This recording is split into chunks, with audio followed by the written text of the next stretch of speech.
जगत भूषण की क्लास मानव की विवेकशीलता भाग 4 में सभी साथियों का स्वागत है।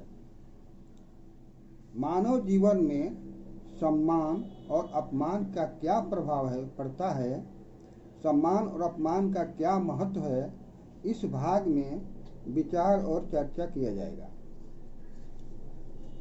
ऐतिहासिक मानव ज्योतिबा फूले जब अपने ब्राह्मण घनिष्ठ मित्र के निमंत्रण पर उसके बारात में गए, मित्र की बारात थी, सज धज कर गए। दूल्हे मित्र के साथ साथ साथ बारात में चलने लगे। पुनः शहर की बात थी। ब्राह्मण और गैर ब्राह्मण ज्योतिबा फूले को देखकर भड़क गए। ज्योतिबा फूले से ब्राह्मण पूछे, तुम्हारी जाति क्या है? तुम यहाँ कैसे आए हो?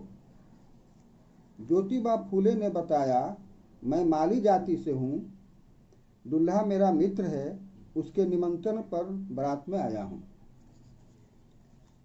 इतना सुनते ब्राह्मण गाली गलौज मारपीट करने लगे। तुम शूद्र दूल्हे के साथ साथ ब्राह्मण के साथ साथ चलता है।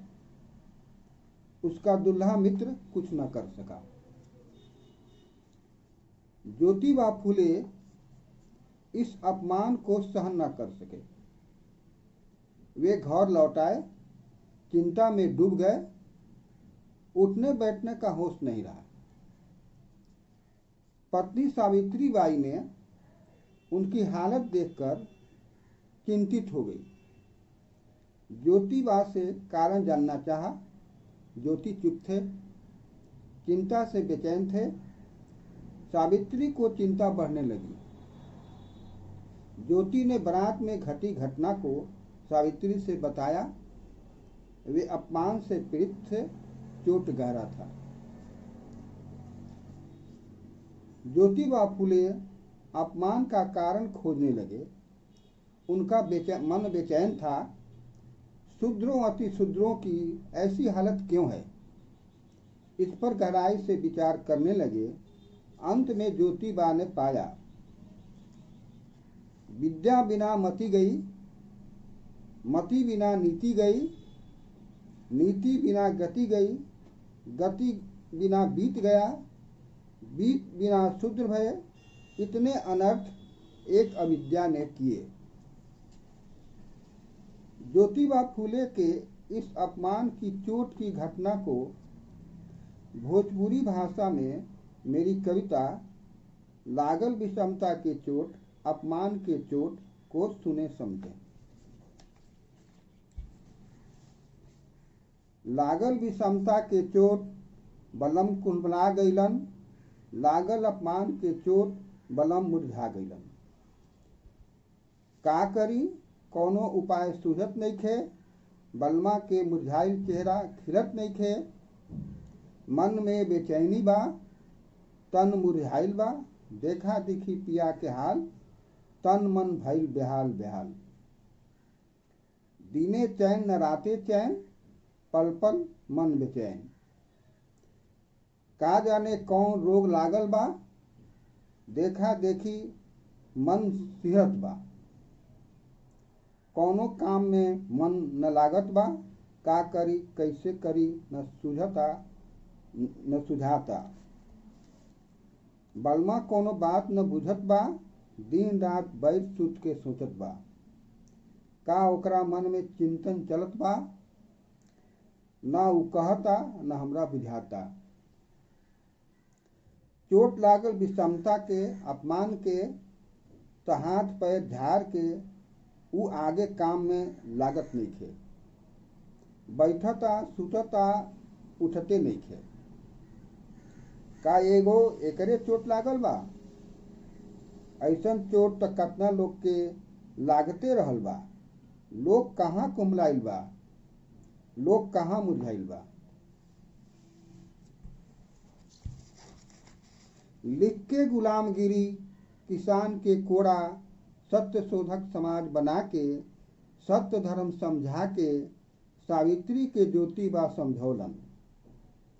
तब जान में जाए आयल सावित्री के सावित्री के शिक्षक बनौलन, शेख फातिमा साथ धरौलन, गाँवे गाँव विद्यालय खोलन। तब मिलल अपमान विषमता सावित्री के, उ खुदे समझे लागल अपमान विषमता का ह विषमता, केकरा कहल जाला अपमान। रास्ते मिलल गाली गलौज, धूल कीचड़ और गोबर, तब बुझाइल विषमता और अपमान। तब बुझाइल बलमा काहे कुम्हलाइल, तब बुझाइल बलमा काहे मुरझाइल। पिया के मन टटोल के, आपन मन के समझा के, आपन मन के जगा के, सावित्री ज्योति के हर्षौलस, समाज के जगौलस।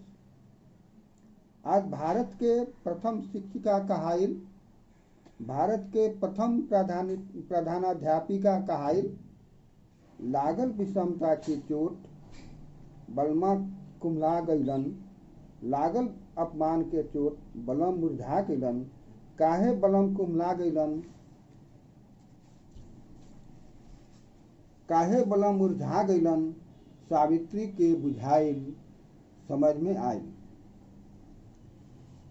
सावित्री जब शिक्षक बन गई तो उसने अपने लोगों को समझाया, अपने शिष्यों को समझाया, छात्रों को समझाया, जाओ जाकर पढ़ो लिखो, बनो आत्मनिर्भर, बनो मेहनती, काम करो, ज्ञान और धन इकट्ठा करो। ज्ञान के बिना सब खो जाता है, ज्ञान के बिना हम जानवर बन जाते हैं।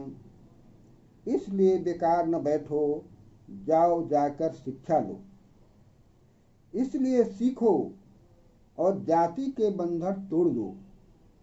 मनुवादियों के ग्रंथ जल्दी जल्दी फेंक दो। सावित्री बाई भारत की प्रथम शिक्षिका, भारत के प्रथम प्रधानाध्यापिका, उनके साथ काम करने वाली, सहयोग करने वाली फातिमा शेख प्रथम, वह भी शिक्षिका साथ में। आप इस कविता को सुने, समझे, इसके लिए आपको धन्यवाद। आपको ये कविता अच्छा लगा, अच्छा लगे तो इसे लाइक करें, शेयर करें, कमेंट करें, सब्सक्राइब करें और अंत में समझे समस्या, खोजे समाधान, बढ़े स्वावलंबन, जगे स्वाभिमान। आज का एपिसोड यहीं समाप्त होता है। धन्यवाद।